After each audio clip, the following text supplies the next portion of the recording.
உறவுகளும் சார்புகளும் தின வாழ்க்கை சிக்கல்கள் பயிற்சி. Relations and functions day to day life problems exercise. 11வது வினா. புவியீர்ப்பு விசையின் காரணமாக t வினாடிகளில் ஒரு பொருள் கடக்கும் தூரமானது s of t is equal to 1/2 gt² plus at plus b என கொடுக்கப்பட்டுள்ளது. இங்கு a, b ஆகியவை மாறிலிகள். g ஆனது புவியீர்ப்பு விசையின் காரணமாக ஏற்படும் முடுக்கம். s of t ஆனது ஒன்றுக்கொன்றான சார்பாகுமா என ஆராய்க.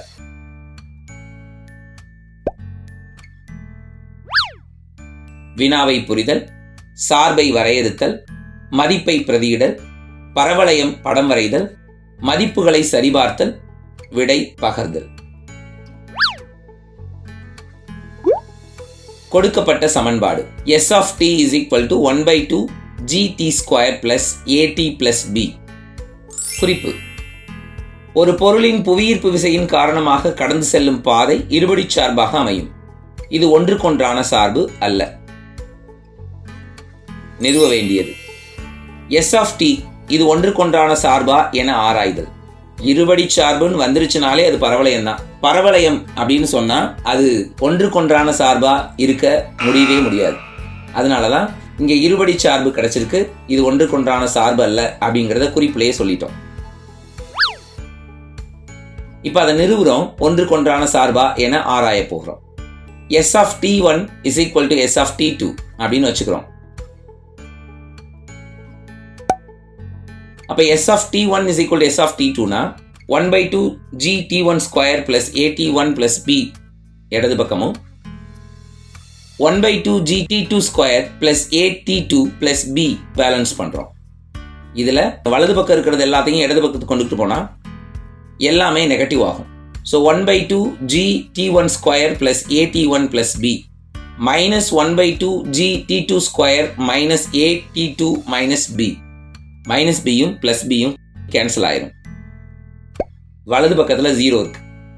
இப்ப இங்க 1/2 gt1² plus at1 minus 1/2 gt2² minus at2 is equal to 0 கிடைச்சிருக்கு.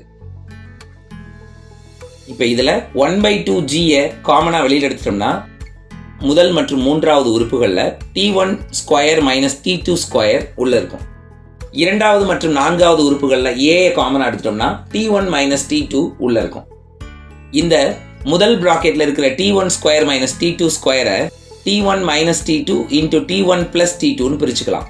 Identity a² minus b² is equal to a plus b into a minus b. அந்த ஐடென்டிட்டியில பிரிச்சுக்கிறோம். இப்ப முதல் உறுப்பையும் இரண்டாவது உறுப்பையும் பாருங்க. முதல் உறுப்புல பொதுவா இருக்கக்கூடியது இரண்டாவது உறுப்புல இருக்கான்னு பாருங்க.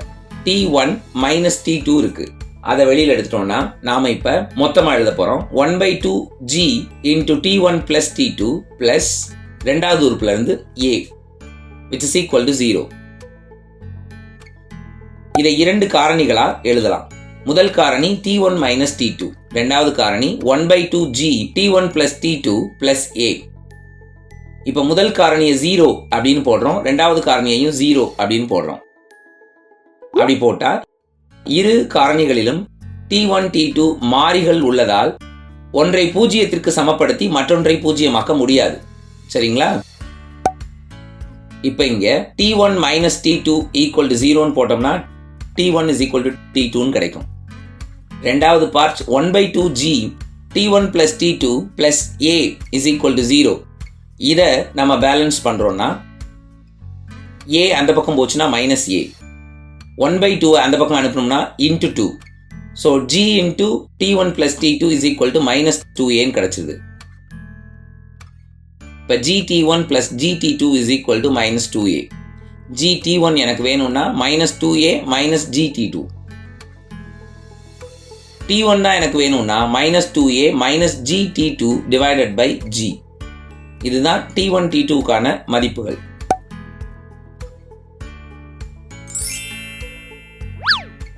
இங்கு t1 is equal to t2 ஒன்றுக்கொன்றான சார்பாக இருந்தாலும் இன்னொரு தீர்வும் கிடைச்சிருக்கு. t1 is equal to minus of 2a plus gt2 divided by g. இது ஒன்றுக்கொன்றான சார்பா இருக்க முடியாது. ஏன்னா t1க்கு இரண்டு மதிப்புகள் கிடைச்சிருக்கு. ஒன்றுக்கொன்றான சார்பு எனில் தீர்வானது t1 = t2 என மட்டுமே அமைய வேண்டும்.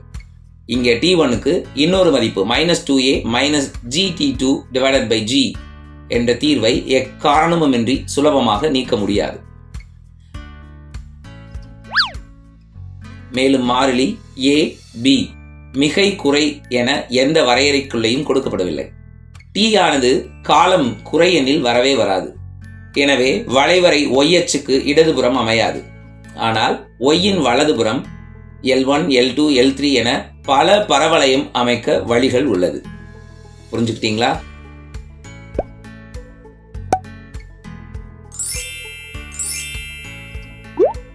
புவியீர்ப்பு விசையின் காரணமாக t வினாடியில் ஒரு பொருள் கடக்கும் தூரத்தின் வளைவரை கீழ் நோக்கிய பரவளையமாக y இன் வலப்புறம் அமையும்.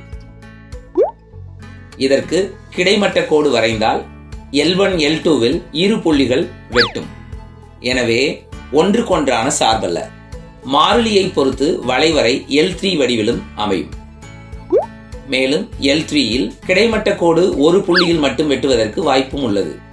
ஆனால் பொதுவான கருத்து S of t = 1/2 gt² + at + b என்பது ஒரு ஒன்றுக்கொன்றான சார்பு அல்ல. ஒரு பொருள் புவியீர்ப்பு விசையின் காரணமாக கடந்து செல்லும் பாதை இருபடி சார்பாக அமைகிறது. புரிஞ்சுக்கிட்டீங்களா? S of t ஒன்றுக்கொன்றான சார்பு, 1-to-1 ஃபங்க்ஷன் அல்ல. புரிஞ்சுக்கிட்டீங்களா? அடுத்த வகுப்புல சந்திக்கலாம்.